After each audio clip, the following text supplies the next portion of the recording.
Hello friends, welcome back to PG classes making way through shortcuts. तो आज हम लोग पढ़ने वाले हैं लेक्चर 1 फिजिक्स का, जो कि सिलेबस में आपको किस तरह से मेंशन है। सिलेबस में टॉपिक मेंशन है इलेक्ट्रिक करंट के नाम से, ठीक है। लेकिन जेकेएसएसबी ने चालाकी क्या की है, इलेक्ट्रिक करंट तो आपको मेंशन कर दिया है, लेकिन इस इलेक्ट्रिक करंट में 3 से 4 चैप्टर आते हैं, जैसे इलेक्ट्रोस्टैटिक्स, करंट इलेक्ट्रिसिटी, उसके बाद आता है आपका अल्टरनेटिंग करंट, डीसी करंट, उसके बाद heating and chemical effect of current, magnetism भी इसमें थोड़ा बहुत आ जाता है। तो काफ़ी सारे चैप्टर्स इसमें आते हैं, ठीक है। तो हम लोग पूरे चैप्टर्स नहीं पढ़ने वाले हैं, वो ध्यान से देखना, इस चीज़ को पूरे नहीं पढ़ने वाले हैं हम लोग। जो भी इंपॉर्टेंट चीज़ होगी हर एक चैप्टर में से, तो सारा कुछ कंबाइन करके मैं आपके लिए लेके आऊँगा, ठीक है। आज हम लोग क्या पढ़ेंगे, बेसिक कंसेप्ट्स ऑफ चार्ज क्या होता है, क्योंकि आपको आपको पता है कि आप पढ़ते हो शुरू से ही करंट को, कि flow of charge, charge flow करता है तो करंट बनती है उससे, या तो वो कैसे आता है, चार्ज कैसे आता है, करंट कैसे बनती है, वोल्टेज क्या होती है, करंट क्या होती है, सर्किट क्या होता है। तो वो सारी चीज़ें हम लोग उसमें पढ़ने वाले हैं, ठीक है।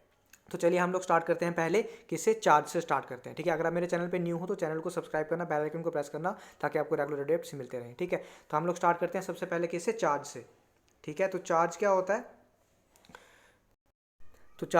सबसे पहले कहानी कहाँ से स्टार्ट होती है, कहानी स्टार्ट होती है एटम से, ठीक है। सपोज हमारे पास ये एटम है, इसमें कितने पार्टिकल्स होते हैं, काफ़ी सारे पार्टिकल्स होते हैं इसमें। हमको क्या देखना है, एक होता है हमारा प्रोटॉन, ठीक है, एक होता है हमारा इलेक्ट्रॉन, एक होता है हमारा न्यूट्रॉन, ठीक है। ये 3 चीज़ें आप याद रखोगे, इसमें ये पार्टिकल्स होते हैं एटम में, ठीक है। अब प्रोटॉन आप शुरू से पढ़ते जा रहे हो कि क्या है, पॉजिटिव चार्ज होता है, इलेक्ट्रॉन जो होता है वो नेगेटिव चार्ज होता है, और न्यूट्रल जो होता है, न्यूट्रॉन जो होता है वो न्यूट्रल होता है, इसमें कोई भी चार्ज नहीं होता, ठीक है। अब होता क्या है कि ये केमिस्ट्री में हम लोग स्टार्ट से पढ़ते हैं कि क्या होता है, कभी कभार हमारे पास 2 एटम्स होते हैं, ठीक है। तो जब ये बॉन्ड बनाते हैं, इसके पास सपोज इलेक्ट्रॉन्स की कमी है, तो ये एटम क्या करता है, इसको इलेक्ट्रॉन्स देता है, ठीक है। या फिर इसको कमी होती है तो ये इलेक्ट्रॉन्स देता है इसको, या फिर इसके पास ज़्यादा होते हैं या इसके पास कमी होती है तो ये देता है, तो मतलब कहीं से भी ट्रांसफ़र हो सकता है हमारा, ठीक है। तो होता क्या है कि सपोज हमारे पास ये जो फर्स्ट है ये 2 है, सपोज सेकंड के पास इलेक्ट्रॉन्स की कमी है, तो क्या करता है फर्स्ट वाला, क्या करता है उसको सेकंड को अपने इलेक्ट्रॉन देता है ताकि वो बॉन्ड बना सके। तो जब फर्स्ट वाला अपना इलेक्ट्रॉन देगा,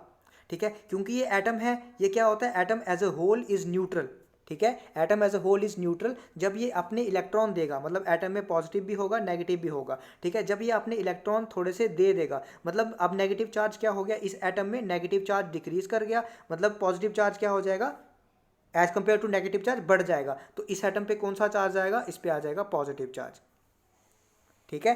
तो जब भी क्या होता है, बॉडी पे, हम लोग बॉडी की बात करेंगे, जब भी कोई बॉडी अपने इलेक्ट्रॉन्स देती है दूसरे को, तो उस पर क्या आ जाता है, उस पर आता है पॉजिटिव चार्ज। और वैसे ही जब इलेक्ट्रॉन लेती है, मतलब इलेक्ट्रॉन ज़्यादा हो गए एज कंपेयर टू प्रोटॉन्स, अब इलेक्ट्रॉन ज़्यादा हो गए जब, तो उस पर क्या चार्ज आ जाएगा, उस पर आ जाएगा नेगेटिव चार्ज, ठीक है। ये हो गया बेसिक डेफिनेशन ऑफ चार्ज, ठीक है। मतलब अगर आप डेफिनेशन वाइज देखो तो क्या बोलेंगे, डेफिनेशन बोलेंगे, the deficit or surplus of electrons, मतलब या तो कमी या फिर ज़्यादा of electrons in a body, उसको क्या बोलते हैं, इलेक्ट्रिक चार्ज। या फिर कमी या फिर ज़्यादा हो अगर क्या, इलेक्ट्रॉन्स किसी बॉडी में, तो उसको क्या बोलेंगे, उसको बोलते हैं इलेक्ट्रिक चार्ज, ठीक है। अब हम लोग चलते हैं कि इसकी डेफिनेशन क्या है। Charge is something associated with matter. अब देखो यहाँ पे आप लोगों को कन्फ्यूजन क्या होगी, यहाँ पे एक चीज़ होगी कि चार्ज जो है is always associated with matter, मतलब जहाँ पे भी मैटर होगा, जहाँ पे भी मास होगा, वो वहाँ पे चार्ज होगा, ठीक है। चार्ज कैनॉट एग्जिस्ट विदाउट मास, ये चीज़ आप याद रखना, चार्ज कैनॉट एग्जिस्ट विदाउट मास। अब स्टडी चार्ज की डेफिनेशन मैंने बता दी, इसको आप डेफिनेशन को अभी मत देखना, क्योंकि इसमें इलेक्ट्रिक और मैग्नेटिक फील्ड आता है, तो वो बाद में आएंगे, तो अभी आपको समझ नहीं आना ये वाली चीज़। मैंने आपको जो पहले डेफिनेशन बताई एटम के ज़रिए, तो वो आपकी डेफिनेशन ठीक रहेगी अभी, ठीक है। नेक्स्ट क्या है हमारा, the study of charge is called electricity, ठीक है। स्टडी ऑफ चार्जेस को क्या बोलते हैं, इलेक्ट्रिसिटी। अब वो भी क्या होती है, 2 तरह की, एक होता है study of charge at rest, जिसको हम इलेक्ट्रोस्टैटिक बोलते हैं, स्टैटिक मतलब रेस्ट पे, ठीक है। Study of charge at rest, उसको क्या बोलते हैं, स्टैटिक इलेक्ट्रिसिटी या फिर electrostatics. While the study of charge in motion, उसको क्या बोलते हैं, करंट इलेक्ट्रिसिटी। तो आप समझ रहे हो, आप देख रहे हो कि इलेक्ट्रिक करंट बोल के उसने 2 चैप्टर, ये अलग ही चैप्टर है, इलेक्ट्रोस्टैटिक अलग चैप्टर है, करंट इलेक्ट्रिसिटी अलग चैप्टर है, ठीक है। उसके बाद चार्जेस जो होते हैं वो 2 तरह के होते हैं, जैसे मैंने बता दिया आपको, प्रोटॉन पे पॉजिटिव चार्ज, नेगेटिव चार्ज जो किस पे होता है, इलेक्ट्रॉन पे। तो 2 तरह के चार्ज होते हैं। अगर आपको चार्ज की वैल्यू पूछी जाए तो वो कितनी होती है, 1.6 इंटू 10⁻⁻19। अगर प्रोटॉन होगा तो उस पर पॉजिटिव लगाना है, अगर इलेक्ट्रॉन होगा तो आगे नेगेटिव लगाना है। लेकिन अगर मैग्नीट्यूड की बात की जाए तो कितना होता है, ये पूछ सकते हैं आपको एमसीक्यूज में कि चार्ज की वैल्यू कितनी होती है, चार्ज ऑफ ऑन इलेक्ट्रॉन कितना होता है। वहाँ पे आपको 4 ऑप्शन, एक में ऐसे दे देंगे, एक में आगे माइनस लगा होगा, तो वहाँ पे माइनस वाला आपको करेक्ट करके आना है, ठीक है। अब आपको पता है न्यूट्रल बॉडी पे क्या चार्ज होगा, अब बॉडी ही न्यूट्रल है तो चार्ज क्या होगा, आपको जीरो चार्ज होगा उसमें, मतलब जो पॉजिटिव चार्ज है is equal to negative charge होगा। अब चार्ज को हम लोग क्रिएट नहीं कर सकते, ये चीज़ ध्यान से देखना, चार्ज को क्रिएट नहीं कर सकते हम लोग, चार्ज को सिर्फ हम क्या कर सकते हैं, ट्रांसफर ऑफ इलेक्ट्रॉन्स करके हम लोग चार्ज बना सकते हैं, लेकिन क्रिएट नहीं कर सकते खुद से। ठीक है, चार्ज पहले होता है, जैसे एटम है न्यूट्रल है तो इसमें पॉजिटिव नेगेटिव इक्वल है तभी न्यूट्रल है, ऐसा नहीं है कि इसमें चार्ज नहीं है। अब इसमें हम इलेक्ट्रॉन ज़्यादा कर देंगे या प्रोटॉन ज़्यादा कर देंगे, कुछ छेड़छाड़ करेंगे तभी इस पर एक चार्ज आएगा। ठीक है, तो हम लोग खुद से क्रिएट नहीं कर सकते। ठीक है, हम लोग ट्रांसफर ऑफ इलेक्ट्रॉन से चार्ज को समझते हैं कि चार्ज प्रोड्यूस होता है किससे, ट्रांसफर ऑफ इलेक्ट्रॉन से। अब मैंने आपको बताया पॉजिटिव चार्ज मतलब डेफिसिट ऑफ इलेक्ट्रॉन, इलेक्ट्रॉन कम है मतलब नेगेटिव चार्ज कम है, पॉजिटिव ज़्यादा है तो मतलब पॉजिटिव हो जाएगा। तो अगर वैसे ही इलेक्ट्रॉन ज़्यादा होंगे तो नेगेटिव चार्ज हो जाएगा। ठीक है, ऐसा यूनिट क्या होता है चार्ज का, हम लोग आगे देखेंगे अच्छे से। अब ये कुछ प्रॉपर्टीज़ हैं चार्ज की जो कि यहाँ से एमसीक्यूज बनना लाजमी है, एमसीक्यू बन सकता है, इंपॉर्टेंट है। क्या इंपॉर्टेंट है कि चार्ज इज ट्रांसफरेबल, मतलब it can be transfer from one body to another. जैसे हमने बोला कि अगर एक को ज़रूरत होगी तो बॉन्ड बनाने के लिए एक एटम जो है अपने इलेक्ट्रॉन दूसरे को देता है, तो वही हो गया कि हम लोग चार्ज को ट्रांसफर कर सकते हैं एक बॉडी से दूसरे में। Charge is always associated with mass, मतलब charge cannot exist without mass but reverse is not true. ये भी आपको एज ए एमसीक्यूज पूछा जाता है कि डज चार्ज एग्जिस्ट विदाउट मास, मतलब यस और नो में आपको पूछ सकते हैं ये। ठीक है, तो ये इंपॉर्टेंट है कि चार्ज कैनॉट एग्जिस्ट विदाउट मास।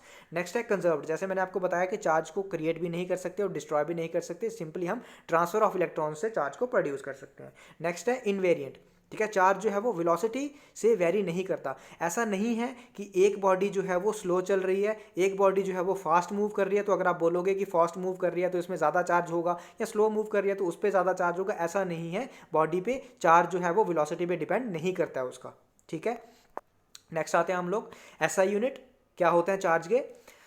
अब यूनिट और डायमेंशनल फार्मूला जो है ये आपका कंसेप्ट जो है ये पूछा जा सकता है। अब यूनिट्स तो पूछते ही हैं, ये पूछे जा सकते हैं। तो एसआई यूनिट क्या होता है चार्ज का, अब आपको पता है जब आप करंट, जो सबने सुना तो होगा ही ना करंट, ऐसा नहीं है कोई कॉमर्स वाला भी होगा कुछ भी होगा, 10th तक तो 9th-10th में तो पढ़ा ही है ना। तो करंट हम लोग क्या पढ़ते हैं, ठीक है, rate of change of charge, मतलब चार्ज मूव जब कर रहा है, लोग क्या बोलते हैं करंट की डेफिनेशन में बोलते हैं कि मतलब मूविंग चार्ज जो है वो करंट प्रोड्यूस करता है, या मूविंग चार्ज सिर्फ इतना ही बोलते हैं, लेकिन रेट ज़रूरी है। रेट मतलब टाइम के साथ जब चार्ज फ्लो कर रहा है, टाइम के साथ, तो मतलब चार्ज अपॉन टाइम, करंट किसके बराबर होता है, चार्ज अपॉन टाइम। जब टाइम के साथ चार्ज फ्लो कर रहा है तो उसको करंट बोलेंगे। तो यहाँ से अगर हम चार्ज किससे रिप्रेजेंट किया जाता है, क्यू से, तो यहाँ से हम चार्ज देखें तो किसके बराबर हो गया, Q equal to I into T. तो आई का यूनिट क्या होता है, करंट का यूनिट होता है एम्पेयर, टाइम का यूनिट होता है सेकंड, तो क्या यूनिट हो गया इसका, एम्पेयर सेकंड।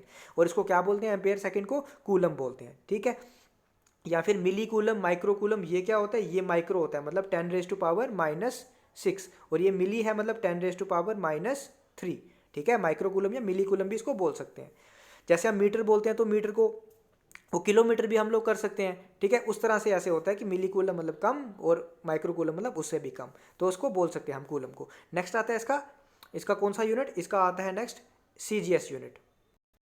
अब इसका सीजीएस यूनिट क्या क्या बोलते हैं, सीजीएस यूनिट को इसको बोलते हैं स्टैट कूलम। ध्यान से देखना, इसमें से एमसीक्यूज बन सकते हैं कि आपका चार्ज का यूनिट क्या होता है। आपको 3 से 4 ऑप्शन दे देंगे नीचे, आपको सिलेक्ट करना होगा चार्ज का क्या यूनिट होता है। हो सकता है आपको कूलम ना दें, वहाँ पे आपको स्टैट कूलम करके दे दें, या फिर इलेक्ट्रोस्टैटिक यूनिट दे दें। ठीक है, इलेक्ट्रोस्टैटिक यूनिट भी इसको बोलते हैं, जिसको ईएसयू भी बोलते हैं या स्टैट कूलम भी बोलते हैं, और इलेक्ट्रोस्टैटिक यूनिट को ही क्या बोलते हैं, एबी कूलम। ठीक है, याद रखना, ये चीज़ें आपको कंफ्यूज करने के लिए पूछ सकते हैं। तो 1 कूलम किसके बराबर होता है, 3 इंटू 10⁻⁹ स्टैट कूलम। ठीक है, जो कि किसके बराबर होता है, 1/10 ए बी कूलम। ये आपको इतना याद रखने की जरूरत नहीं है, लेकिन ये याद रखने की जरूरत है कि 1 कूलम किसके बराबर होता है, 3 इंटू 10⁻⁹ स्टैट कूलम। ठीक है, अब डायमेंशनल फार्मूला क्या होता है, डायमेंशनल फार्मूला वही, जैसे एम्पेयर को हम लोग ए लिखते हैं, इसका यूनिट क्या होता है, एम्पेयर सेकंड, एम्पेयर को ए लिखते हैं। टाइम का क्या होता है, टाइम का मतलब सेकंड का क्या होता है, सेकंड किसका यूनिट है, टाइम का, तो ए इंटू टी क्या हो गया इसका डायमेंशनल फार्मूला। ये नहीं पूछ सकते आपको, नहीं है ज़रूरी, लेकिन ये चीज़ें जो मैंने आपको बताई ये चीज़ें ज़रूरी है। नेक्स्ट हम पढ़ते हैं एक और प्रॉपर्टी जो कि मोस्ट इंपॉर्टेंट प्रॉपर्टी है चार्ज की, इससे आपको समझ आएगा, प्रैक्टिकल वे में भी आपने देखा होगा ये चीज़ क्या है। The charge always resides on the outer surface of the conductor. ठीक है, चार्ज जो है वो हमेशा आउटर सरफेस पे आ जाता है। सपोज हमारे पास कोई बॉडी है, हमने क्या किया, इसको चार्ज दिया। ठीक है, हमने इसको चार्ज किया, हम लोग देखेंगे कैसे बॉडी को चार्ज कर सकते हैं।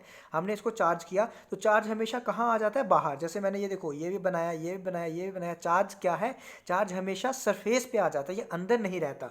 कंडक्टर की बात की जा रही है ये। अगर इंसुलेटर की बात की जाए तो क्या होता है, चार्ज को जहाँ रखा जाए वहाँ ही चार्ज रहेगा, क्योंकि इंसुलेटर क्या होता है, वो कंडक्ट नहीं करते, इलेक्ट्रिसिटी कंडक्ट नहीं करते, तो चार्ज मूव ही नहीं करेगा, जहाँ पे आप चार्ज रखोगे वहीं पे चार्ज रहेगा। ठीक है, इंपॉर्टेंट पॉइंट है, ये भी आपका एमसीक्यू बन सकता है। इसी तरह के आपके एमसीक्यू बनेंगे, ध्यान से चीजें देखना। नेक्स्ट है, in case of irregular conducting bodies charge density is not uniform. अब क्या होता है इरेगुलर कंडक्टिंग बॉडीज, मतलब अब यहाँ पे आप देख रहे हो ये पूरी गोल है, मतलब ये रेगुलर सरफेस है, ये भी रेगुलर सरफेस है। आपको इरेगुलर सरफेस आपकी आ जाती है ना, वहाँ पे आपकी चार्ज डेंसिटी जो होती है मैक्सिमम, आपकी चार्ज डेंसिटी यूनिफॉर्म नहीं होती। चार्ज डेंसिटी यूनिफॉर्म नहीं होती का क्या मतलब है कि कहीं पे चार्ज आपका ज़्यादा होगा, कहीं पे कम होगा, एक जैसा चार्ज नहीं होगा आपका। इसीलिए क्या होता है, आप कभी कभी देखते हो, देखो जैसे मैं आगे दिखा है, आप कभी कभी देखते हो फ्रिज में आपने क्या किया, यहाँ पे हाथ लगाया, कभी यहाँ पे टिप पे हाथ लगाया, यहाँ पे हाथ लगाओ तो आपको करंट, आपको शॉक लगता है। ठीक है, अब यहाँ पे लगाओगे तो नहीं लगेगा, यहाँ पे लगाओगे तब भी नहीं लगेगा, लेकिन कभी कभी आप बिल्कुल पॉइंट वाले सरफेस पे लगाओगे ना, साइड पे, तो आपको शॉक लगेगा। क्यों लगता है, उसकी वजह क्या है, उसकी वजह यही है कि वहाँ पे चार्ज डेंसिटी ज़्यादा होती है, वहाँ पे चार्ज आपका ज़्यादा होता है, इसी वजह से आपका क्या होता है कि आपको शॉक लगता है वहाँ पे, क्योंकि वहाँ पे चार्ज ज़्यादा होता है। ठीक है, नेक्स्ट आता है आपका मेथड ऑफ चार्जिंग। अब हम लोग चार्ज जो है वो किस किस मेथड से कर सकते हैं। ठीक है, चार्जिंग हम लोग कैसे करते हैं, चार्ज हम लोग फ्रिक्शन से कर सकते हैं, जो हम लोग बचपन से देखते थे, हम लोग एक कॉम्ब लेते थे, कॉम्ब को सिर में क्या करते थे, रगड़ते थे उसको, और फिर पेपर्स लेते थे, पेपर को कट करते थे छोटे छोटे पीसीज में, और फिर कॉम्ब जो हमने उस सिर में रगड़ा उसको रखते हैं पेपर के ऊपर, और देखते हैं कि पेपर जो है वो ऊपर आने लगते हैं, तो वो क्या है, वही है चार्ज बाय फ्रिक्शन। फिर आता है इलेक्ट्रोस्टैटिक इंडक्शन और बाय कंडक्शन। ठीक है, अब ये क्या होता है इंडक्शन और कंडक्शन, हम लोग देखते हैं आगे। ठीक है, अब देखो यहाँ पे है इंडक्शन क्या होता है। पहले इंडक्शन क्या होता है, देखो हमारे पास क्या है, एक चार्ज बॉडी है, ये चार्ज बॉडी है, इस पर मतलब न्यूट्रल बॉडी है, इस पर पॉजिटिव भी है और नेगेटिव भी है। ठीक है, इसमें पॉजिटिव चार्ज भी है और नेगेटिव चार्ज भी है। जब हम लोग एक पॉजिटिव बॉडी जो है इसके सामने ला रहे हैं, जब यहाँ से देखो ये आ रही है ना इसके सामने, जब पॉजिटिव बॉडी यहाँ से इसके सामने ला रहे हैं, तो इसमें जो नेगेटिव चार्ज होगा वो इसके पास आ जाएगा, क्योंकि आपको पता है कि लाइक चार्जेस जो हैं वो रिपेल करते हैं और अनलाइक चार्जेस अट्रैक्ट करते हैं। ये पॉजिटिव है, जब ये पास आ रहा है तो यहाँ से जो नेगेटिव होगा ये पास आ जाएगा, तो यहाँ पे कौन सा चार्ज हो जाएगा, यहाँ पे ये क्या हो जाएगा, ये नेगेटिव हो जाएगी साइड। ठीक है, तो इसको क्या बोलेंगे हम लोग, इंडक्शन। ठीक है, इंडक्शन में क्या होता है, दोनों बॉडीज चार्ज होती हैं, लेकिन कंडक्शन में क्या होता है, आगे देखते हैं। कंडक्शन में क्या होगा आपका, ये देखो अब ये है चार्जिंग बाय फ्रिक्शन। ये मैंने आपको बता दिया कि जैसे हम रब करते हैं किसी चीज़ को, ठीक है, तो एक पे जो है वो पॉजिटिव चार्ज आता है और दूसरे पे नेगेटिव चार्ज आता है, तभी वो एक दूसरे को क्या करते हैं, अट्रैक्ट करते हैं। ये हो गया बाय फ्रिक्शन। नेक्स्ट आता है आपका कंडक्शन। अब कंडक्शन में क्या होता है, एक बॉडी जो होती है, जैसे ये बॉडी है, ये जो है विदाउट चार्ज है, मतलब ये क्या है, अनचार्ज बॉडी है। जब अनचार्ज बॉडी के सामने हम लोग क्या करते हैं, एक बॉडी लाते हैं, चाहे वो पॉजिटिव चार्ज हो चाहे वो नेगेटिव चार्ज हो, जो भी बॉडी उसके सामने लाएंगे तो अनचार्ज बॉडी जो है वही वाला चार्ज ले लेगी। जैसे ये अनचार्ज बॉडी है, पहले जब नेगेटिव चार्ज इसके पास आया तो इसने क्या किया, नेगेटिव चार्ज ही ले लिया इससे, तो ये क्या होगी, नेगेटिवली चार्ज होगी। इसको क्या बोलते हैं, बाय कंडक्शन। ठीक है, इंडक्शन में क्या होता था, दोनों चार्ज होती थी। ठीक है, नेक्स्ट है आपका सर्किट। ए मामू वो वाला सर्किट नहीं है ये, ठीक है, ध्यान से देखना, सर्किट ये वाला नहीं है। सर्किट कौन सा है, इलेक्ट्रिक सर्किट की बात हो रही है। ठीक है, तो सर्किट क्या होता है, सबसे पहले देखो सर्किट क्या है, क्लोज्ड पाथ। ठीक है, सर्किट क्या होता है, क्लोज्ड पाथ। सबसे इंपॉर्टेंट चीज़ सर्किट जो है वो क्लोज्ड पाथ है। ठीक है, अब क्लोज्ड पाथ सर किसका, कैसे बनता है क्लोज्ड पाथ। ठीक है, इसमें क्या क्या चीज़ें होती है, इलेक्ट्रिक सर्किट में जो एक सिंपलेस्ट सर्किट है उसमें तीन चीज़ें होती हैं। क्या क्या, एक होता है आपका सोर्स लाइक बैटरी, या फिर आपका जनरेटर हो सकता है। ठीक है, दूसरा आता है आपका लोड मतलब जिसको आपको जलाना है, जिसको जो वर्क करेगा, जो आपको, जैसे फैन हो गया जो आपको हवा देगा, बल्ब हो गया जो आपको रोशनी देगा, हीटर हो गया जो आपको हीट देगा। इस तरह से जैसे हम घर में बोलते हैं ना कि आपका कितना लोड है घर पे, जैसे हम कभी कभी बोलते हैं कि वोल्टेज कम होगी तो मतलब लोड बढ़ गया होगा कहीं बाहर, बड़ा लोड है, आजकल लोग एसी चला रहे हैं ये सब, तो एसी भी क्या है लोड, फैन क्या है लोड, लाइट क्या है लोड, तो ये सारे क्या होते हैं, उसको लोड बोलते हैं। और आपको एक कंडक्टिंग वायर चाहिए जिसमें इलेक्ट्रिसिटी मतलब चार्ज फ्लो करे, करंट फ्लो करे, तो उसकी वजह से क्या हो जाए, बल्ब जल जाए। अब क्लोज्ड पाथ होगा, हमेशा याद रखना, अगर कहीं से भी ये ओपन होगा तो चार्ज फ्लो नहीं कर पाएगा, क्योंकि चार्ज आगे नहीं बढ़ पाएगा अगर ये ओपन होगा कहीं से। ठीक है, तीन चीज़ें। अब सोर्स क्या है, लोड क्या है, कंडक्टिंग वायर क्या है, हम लोग देखते हैं आगे। ठीक है, चलो सबसे पहले आप देखो बैटरी। अब यहाँ पे सबसे इंपॉर्टेंट चीज़ क्या है, बच्चों को कन्फ्यूजन क्या होती है, सर क्या बैटरी इलेक्ट्रॉन प्रोड्यूस करती है? क्या बैटरी किस लिए लगाते हैं हम? क्या ताकि वो इलेक्ट्रॉन प्रोड्यूस करे, और इलेक्ट्रॉन प्रोड्यूस करे तभी तो करंट फ्लो करेगी, क्योंकि इलेक्ट्रॉन ही तो मूव करते हैं। ठीक है, तो क्या वो प्रोड्यूस करती है? क्या नहीं। बैटरी क्या करती है? बैटरी इलेक्ट्रॉन प्रोड्यूस नहीं करती है, बैटरी एक फोर्स प्रोवाइड करती है। ये जो वायर लगी है ना, ये कंडक्टिंग मटेरियल है, तो कोई भी मटेरियल होता है उसमें क्या चार्ज तो हमेशा प्रेजेंट होता है, क्योंकि कोई भी बॉडी है उसमें चार्ज तो हमेशा प्रेजेंट होगा। तो ये क्या करती है बैटरी, उस चार्ज को, उसको एक फोर्स प्रोवाइड करती है ताकि वो चार्ज मूव कर सके। ठीक है, ये चार्ज निकालती नहीं है, चार्ज प्रोवाइड नहीं करती है, सिर्फ एक फोर्स प्रोवाइड करती है जिससे चार्ज हमारा मूव कर सके। First of all battery is not a supplier of electron, तो मतलब बैटरी जो है वो इलेक्ट्रॉन सप्लाई नहीं करती है। इसका फंक्शन क्या होता है कि इलेक्ट्रॉन्स को फ्लो करवाना सर्किट में, जो कि ऑलरेडी प्रेजेंट होते हैं, क्योंकि हमारा कंडक्टिंग वायर होता है तो इलेक्ट्रॉन वो जो है वो हमेशा प्रेजेंट होंगे। अब सिंपलेस्ट चीज़ हम लोग ले लेते हैं, एक बैटरी जिसको हम सेल बोलते हैं, जो हमारा ड्राई सेल होता है, जो हम घड़ियों में इस्तेमाल करते हैं। ठीक है, नॉर्मल सेल। अब उसमें क्या होता है, दो चीज़ें, एक होता है आपका पॉजिटिव साइड, एक होता है नेगेटिव साइड। ठीक है, पॉजिटिव साइड, एक होता है नेगेटिव साइड। पॉजिटिव साइड को बोलते हैं कैथोड, नेगेटिव साइड को बोलते हैं एनोड। ठीक है, इसके अंदर क्या होता है, ये दो चीज़ें आ गई पहले। ठीक है, एक पॉजिटिव साइड आ गई, एक नेगेटिव साइड आ गई, उसके अंदर इलेक्ट्रोलाइट भरा रहता है, कुछ केमिकल रिएक्शंस होती हैं इसके अंदर, जिससे जिससे क्या होता है, जिससे एक फोर्स प्रोड्यूस करती है कि आप ये इलेक्ट्रॉन्स को क्या कर सके, मूव कर सके। और इलेक्ट्रॉन्स मूव करेंगे जब, तो उसकी वजह से क्या होगा, करंट आपकी प्रोड्यूस होगी। चार्ज जब टाइम के साथ मूव करेगा तो करंट प्रोड्यूस होगी, करंट प्रोड्यूस होगी तो क्या होगा, आपका बल्ब जलने लगेगा।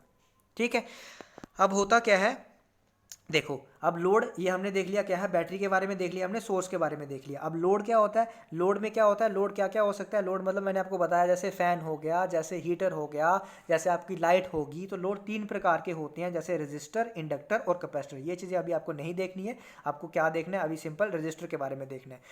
तो रजिस्टर क्या होता है, मटेरियल विच ऑफर्स रेजिस्टेंस, वो मटेरियल जो कि रेजिस्टेंस ऑफर करता है जब भी करंट फ्लो करती है। ठीक है, जब भी करंट फ्लो करती है तो रजिस्टर क्या करता है, उसको रोकने की कोशिश करता है।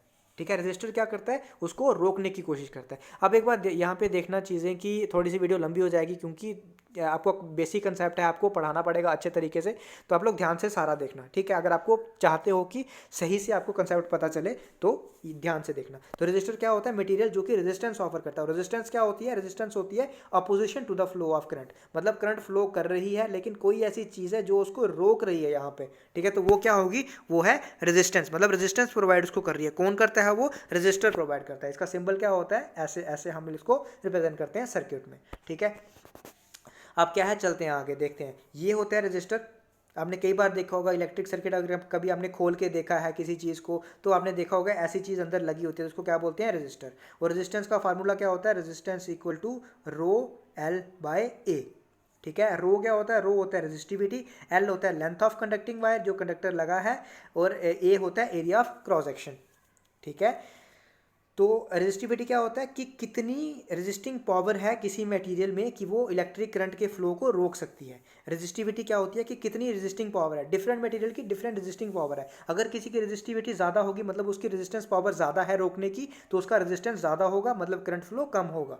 ठीक है, अब रेजिस्टेंस को जब भी हमने समझना होता है ना, करंट को हम हमेशा समझते हैं पानी को लेके। जब पानी पाइप में से जा रहा है, ठीक है, पानी जा रहा है पाइप में से, अगर आप पाइप को थोड़ा सा दबा देते हो तो क्या हो जाता है, आप उसको रेजिस्टेंस दे रहे हो, आप पानी के फ्लो को रोक रहे हो। तो वही चीज़ होती है कि जैसे वोल्टेज, करंट और रेजिस्टेंस, तीन चीज़ें हैं, वोल्टेज, करंट और रेजिस्टेंस। वोल्टेज मैं आपको बताऊंगा बाद में क्या है। वोल्टेज क्या करती है, वोल्टेज चार्ज को पुश करती है। जैसे मैंने आपको बताया कि बैटरी जो है क्या करता है, वो एक फोर्स प्रोवाइड करता है, इलेक्ट्रोमोटिव फोर्स जिसको क्या बोलते हैं, वोल्टेज भी बोलते हैं। वो क्या करता है, वो क्या करता है, चार्ज को पुश करने की कोशिश करता है कि वो फ्लो करे, लेकिन रेजिस्टेंस क्या कर रहा है, उसको रोक रहा है। ठीक है, तो यही काम होता है रेजिस्टेंस का। ठीक है, नेक्स्ट आते हैं, यही चीज़ है आपकी, यही इंपॉर्टेंट चीज़ें हैं। इंपॉर्टेंट क्या था आपका, चार्ज क्या होता है। सबसे पहले मैंने आपको बताया चार्ज होता क्या है, चार्ज का यूनिट क्या होता है। उसके बाद सर्किट क्या होता है, चार्ज कितने प्रकार के होते हैं, पॉजिटिव होता है, नेगेटिव होता है। ठीक है, उसके बाद मैंने क्या बताया आपको कि चार्ज मतलब एटम से बताया कि एटम में पॉजिटिव भी होता है, नेगेटिव भी होता है, चार्ज को कैसे प्रोड्यूस कर सकते हैं। चार्ज की कुछ प्रॉपर्टीज़ बताई, जो इरेगुलर सरफेसेस होती है वहाँ पे चार्जेस, जो पॉइंटेड सरफेसेस होती हैं वहाँ पे चार्ज डिस्ट्रीब्यूशन ज़्यादा होता है, मतलब आपको शॉक लगने के चांसेस ज़्यादा होते हैं वहाँ पे। उसके बाद हमने सर्किट की बात की, जो उसमें मतलब क्लोज्ड पाथ होता है। ठीक है, उसके बाद हमने पढ़ा उसमें लोड होता है, सोर्स होता है, उसमें कंडक्टिंग वायर होती है, कंडक्टिंग वायर, हर एक कंडक्टिंग वायर का अपना रेजिस्टेंस होता है। कोई भी ऐसी चीज़ नहीं है जिसका रेजिस्टेंस नहीं होगा। सर ऐसी कोई चीज़ बता दो ना, कोई इसका रेजिस्टेंस नहीं होगा, इसका जीरो रेजिस्टेंस होगा, ऐसी चीज़ नहीं होती है। लेकिन हम बना सकते हैं, किसको क्या बोलते हैं, उसको बोलते हैं सुपर कंडक्टर्स।